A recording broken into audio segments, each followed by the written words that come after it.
Udah muak banget kan kita dengar cerita barang ditahan gak jelas atau pajak masuk yang hitungannya kadang gak ngotak. Tiap buka medsos, isinya pasti ada aja orang yang curhat sambil ngamuk-ngamuk ke instansi ini. Pejabatnya malah asyik pamer harta di balik meja. Beneran bikin darah tinggi naik sampai ubun-ubun rasanya ngeliat tingkah mereka yang seolah gak tersentuh hukum. Tapi hari ini, Rabu 28 Januari 2026, si Raja Tega Purbaya Yudi Sadewa akhirnya turun gunung buat ngacak-ngacak sarang mereka sampai berantakan. Nggak pakai permisi apalagi kulonowun, doi langsung datang bawa pedang birokrasi buat nebas kepala-kepala batu yang ada di pelabuhan. Kayaknya Pak Menteri udah habis kesabaran yang ngeliat kelakuan anak buahnya yang bebal. Bayangin aja, 5 pelabuhan gede dari Priok, Tanjung Emas, sampai Belawan yang selama ini dianggap keramat dan lahan basah, langsung disikat habis tanpa ampun. Ini bukan sekedar ganti kurit atau rotasi basa-basi doang, tapi beneran operasi bersih-bersih yang brutal abis. Purbaya nggak main-main, dia mau pastiin tikus-tikus di sana nggak bisa nafas lagi. Para pejabat yang biasanya duduk manis di ruangan ber-AC sambil kipas-kipas duit, sekarang pasti lagi gemeteran kakinya nunggu nasib. Mereka pikir posisi enak itu bakal abadi selamanya. Taunya hari ini malah jadi hari kiamat buat karier mereka yang selama ini dibanggain. Syukur deh, biar mereka ngerasain gimana deg-degannya rakyat pas barangnya ditahan mereka. Si Pak Menteri ini emang beda level. Dia nggak butuh rapat evaluasi yang isinya cuma laporan ABS alias asal Bapak senang. Kalau lo nggak becus kerja dan bikin negara rugi triliunan, ya kelar hidup lo hari itu juga. Nggak ada tuh cerita nego-nego di belakang layar.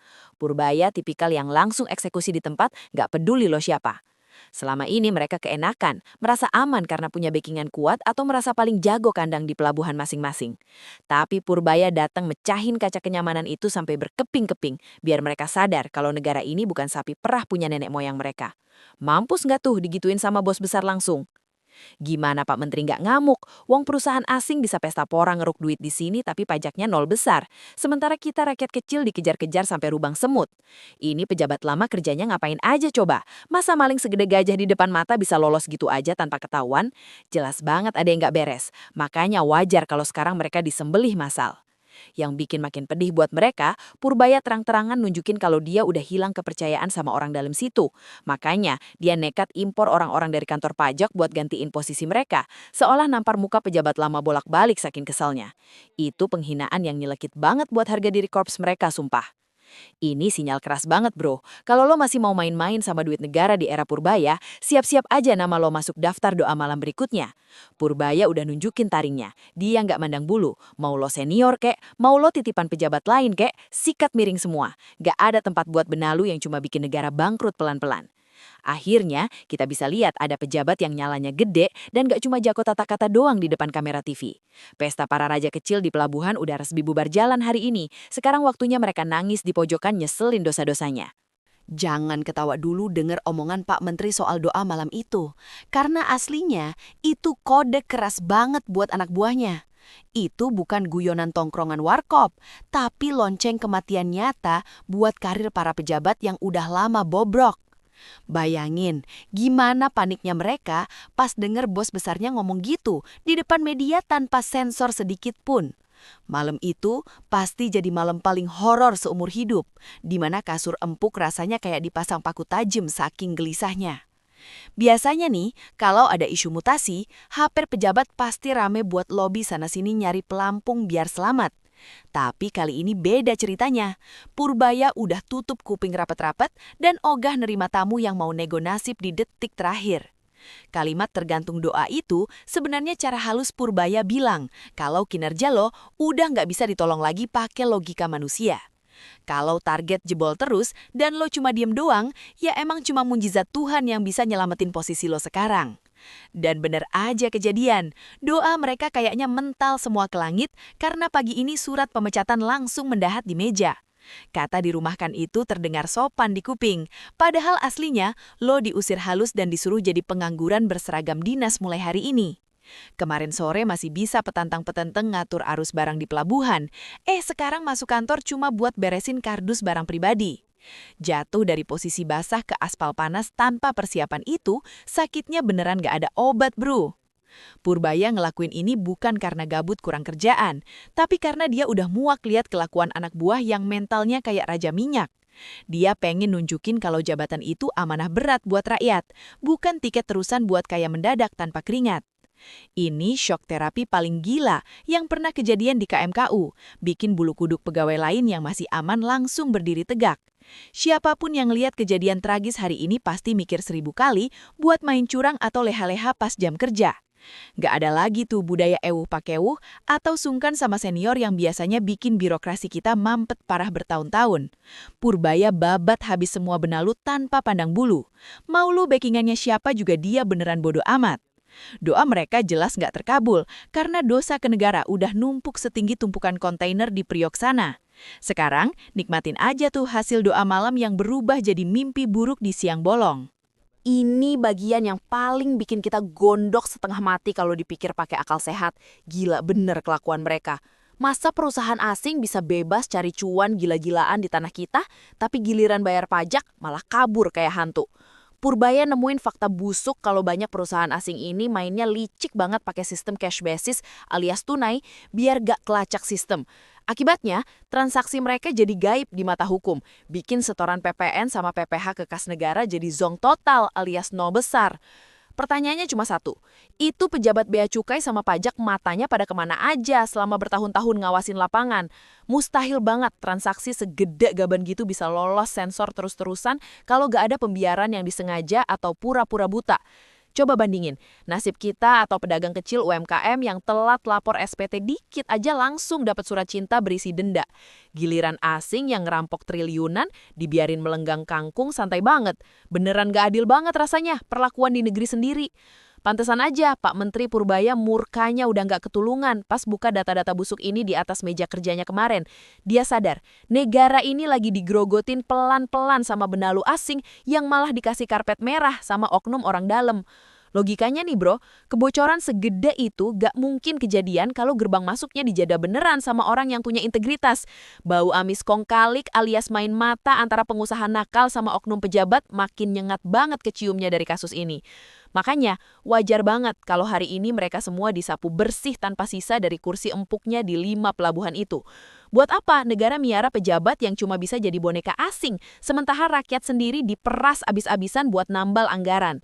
Duit triliunan yang harusnya bisa dipakai buat bangun sekolah atau nambah subsidi kita, malah raib masuk kantong pribadi entah siapa di luar sana. Ini udah bukan sekedar kelalaian kerja biasa, tapi udah masuk kategori pengkhianatan terang-terangan sama amanah rakyat Indonesia. Purbaya udah sumpah gak bakal kasih lolos lagi tikus-tikus model begini di masa depan. Pokoknya semua celah bakal disumbat rapet. Sistem baru bakal dibikin super ketat dan galak, biar gak ada lagi yang bisa main petak umpet pajak di pelabuhan kita. Kita sebagai warga 62 wajib banget marah sih lihat fakta gila yang baru kebongkar telanjang hari ini. Masa iya, kita yang disuruh patuh bayar pajak sampai berdarah-darah, asing malah dikasih pesta pora gratisan di rumah kita sendiri. Ini beneran kejadian yang paling bikin harga diri anak-anak bea cukai runtuh sehancur-hancurnya di depan publik. Saking gak percayanya sama orang dalam sendiri, Pak Menteri Purbaya sampai nekat impor pejabat dari Direktorat Pajak buat ngisi kursi bos di pelabuhan. Bayangin betapa malunya mereka, seolah diteriakin pakai toa masjid kalau satu gedung itu gak ada yang kompeten buat kerja bener. Purbaya kayak ngasih pesan super pedes. Minggir lu semua, biar anak sebelah aja yang beresin kekacauan kalian. Langkah ini jelas tamparan bolak-balik di wajah para senior bea cukai yang selama ini merasa paling ngerti lapangan. Mereka yang biasanya mandang sinis ke orang pajak, sekarang malah harus hormat dan nerima perintah dari orang yang mereka anggap orang luar. Alasan Purbaya sih simpel tapi nyelekit abis. Dia butuh orang yang masih bersih dan punya mental ngejar target tanpa kompromi. Daripada ambil resiko pakai stok lama yang mungkin udah terkontaminasi virus pelabuhan, mending pasang orang baru yang masih fresh dan galak.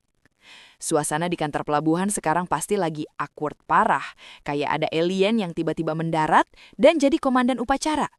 Pejabat lama yang kesisih cuma bisa gigit jari, ngeliat kursi empuk mereka didudukin sama orang yang beda seragam asalnya. Purbaya juga matahin alasan klasik soal butuh waktu adaptasi yang biasanya dipakai buat ngeles kalau kinerja lemot. Menurut dia, orang pajak yang jago hitung-hitungan bahkan lebih cepat nyambung nyari kebocoran duit daripada orang lama yang kebanyakan drama. Ini bukti nyata kalau tembok Korsa atau solidaritas instansi itu nggak laku di mata Purbaya kalau hasilnya nol besar.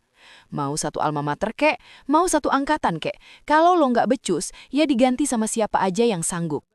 Netizen pasti seneng banget ngeliat drama civil war versi Kemenq ini, di mana si anak emas bea cukai akhirnya dijewer keras sama bapaknya sendiri. Ego sektoral yang biasanya tinggi banget itu langsung diratain sama tanah dalam hitungan jam doang. Buat orang pajak yang masuk, ini juga bukan tugas enteng, karena mereka masuk ke kandang macan yang penuh intrik dan tatapan sinis. Tapi ya itu resikonya. Purbaya sengaja adu domba kinerja, biar pada lari kenceng ngejar setoran negara yang bocor. Intinya, hari ini Bea Cukai kena mental breakdown massal, bukan cuma karena dipecat tapi digantiin sama musuh bebuyutan satu atap. Sakitnya tuh bukan cuma di dompet karena hilang jabatan, tapi tembus sampai ke ulu hati gengsi mereka. Kalian pikir Purbaya bakal puas cuma nyikat habis bea cukai doang hari ini? Salah besar, bos. Karena nafsu bersih-bersih dia ternyata belum kelar dan malah makin menggila. Dengan entengnya tanpa beban, dia ngeluarin statement dingin yang bikin jantung orang satu gedung copot. Pajak akan kami mulai minggu depan. Gila bener, ini orang beneran psycho dalam artian positif buat nyalain api neraka di kantornya sendiri. Belum juga kering darah pembantaian di pelabuhan, leher orang pajak udah ditodong pisau bedah buat giliran berikutnya. Orang-orang DJP yang tadi pagi sempat ketawa ketiwi lihat teman bea cukainya dipecat, sekarang langsung diem 1000 bahasa dan pucet pasi. Mereka sadar kalau mereka sebenarnya lagi antre di bibir jurang yang sama, tinggal nunggu giliran didorong aja sama Pak Menteri. Jangan harap bisa santai mentang-mentang teman kalian dipakai buat gantiin posisi di pelabuhan tadi pagi. Purbaya nggak pandang bulu. Kalau lo main-main sama target negara, siap-siap aja nama lo dicoret dari kakak Kemenkeu selamanya. Satu gedung Kemenkeu sekarang fix lagi gemeter ketakutan nungguin kiamat kecil yang dijadwalin bakal datang minggu depan. Suasananya udah kayak Hunger Games, di mana cuma yang beneran bersih dan jago kerja yang boleh bertahan hidup di sana. Target setoran 2.300 triliun lebih itu bukan angka kaleng-kaleng yang bisa dicapai sambil ngopi santai di kantin. Purbaya lagi nyiptain teror mental biar semua pegawainya lari kenceng kayak dikejar setan buat ngejar duit negara yang tercecer. Pesan dia jelas banget, jangan coba-coba nego atau main mata, karena mata-mata dia ada di mana-mana siap nyatet dosa kalian. Minggu depan bakal jadi hari penentuan nasib, apakah lo masih punya kursi atau bakal nenteng kardus kayak tetangga sebelah. Ini beneran strategi shock terapi non-stop yang bikin siapa aja nggak sempat nafas buat nyusun rencana busuk atau nyari backingan. Purbaya pengen pastiin kalau mesin uang negara ini nggak ada karatan sedikit pun, makanya digeber terus sampai mesinnya panas. Jadi buat kalian orang pajak, mending puasa Senin Kamis dari sekarang deh, biar doa kalian didengar Tuhan. Soalnya kalau Pak Menteri udah bersabda minggu depan, itu artinya badai gede beneran bakal datang buat nyapu kalian bersih. Jangan naif ya. Langkah Purbaya ngebabat habis pejabat korup ini sama aja kayak nyerahin nyawa di kandang singa yang lapar. Dia baru aja mendang piring nasi para mafia dan penyelundup yang udah nyaman ngerampok negara puluhan tahun. Serangan balik pasti bakal datang gila-gilaan. Mulai dari fitnah kejam sampai lobi politik kotor buat ngejatuhin posisinya secepat mungkin. Para backingan sakti yang jatah premannya hilang pasti sekarang lagi ngumpul nyusun rencana jahat buat balas dendam. Asli sedih banget kalau lihat dia harus berdiri sendirian pasang badan ngelawan arus deras birokrasi yang super kotor dan licik ini. Jarang banget ada pejabat waras yang berani ambil risiko segede gaban cuma demi nyelamatin duit rakyat yang dimaling. Kita nggak boleh tega cuma jadi penonton yang diam doang sambil nyemil popcorn pas lihat pahlawan kita dikeroyok musuh dari segala arah. Purbaya butuh tameng hidup dari kita semua, para netizen barbar yang udah muak banget sama kelakuan koruptor. Kekuatan jari jempol kalian di medsos itu senjata nuklir paling ampuh buat jagain dia dari serangan gelap para tikus berdasi itu. Kalau ada isu miring yang nyoba ngejatuhin mental Pak Menteri, kita wajib jadi garda terdepan buat ngelawan balik. Please banget, jangan sampai semangat ini cuma anget-anget tai ayam yang viral sehari, terus besoknya lupa karena berita selebritis. Kita kudu kawal terus kasus ini sampai beneran tuntas, dan duit negara yang bocor itu balik utuh ke kas rakyat. Kasih paham ke para mafia itu kalau Purbaya nggak sendirian, karena ada jutaan mata rakyat yang siap melototin mereka 24 jam non-stop. Biar mereka keder dan sadar kalau kali ini lawannya bukan cuma satu menteri nekat, tapi satu Indonesia yang marah. Kapan lagi coba kita punya momen emas buat bersih-bersih total kalau bukan sekarang pas menterinya lagi gila kerja dan gak punya takut. Kesempatan langka kayak gini mahal banget harganya. Jangan sampai lolos cuma karena kita males bersuara di dunia maya. Ayo, ramaikan terus beritanya, banjirin kolom komentar dan bikin tagar dukungan biar nyali Purbaya makin membara lawan mereka semua. Suara bising dan dukungan kita adalah bensin Pertamax buat dia, biar makin megas ngilas benalu tanpa rem.